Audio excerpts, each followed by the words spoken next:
ជំរាបសួរលោកគ្រូអ្នកគ្រូនេះជារបៀបបដូរលេខសម្ងាត់ស PLPF ដែលថ្មីដើម្បីបដូរលេខសម្ងាត់សូមចុចលើ Profile ខាងលើ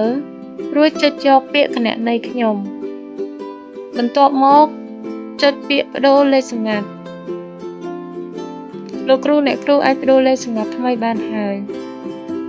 សូមលោកគ្រូអ្នកគ្រូវាយលេខសម្ងាត់ថ្មីនិងបញ្ជាក់លេខសម្ងាត់ថ្មី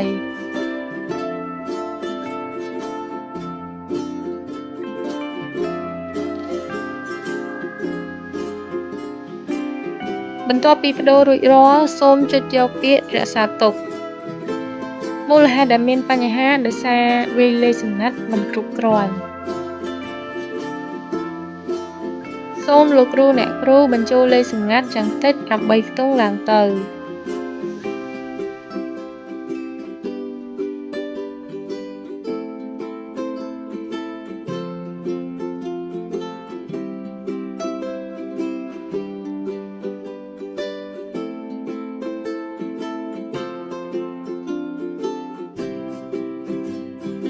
បន្ទាប់ពីបដូររួចរាល់សូមចុចយកពាក្យរក្សាទុក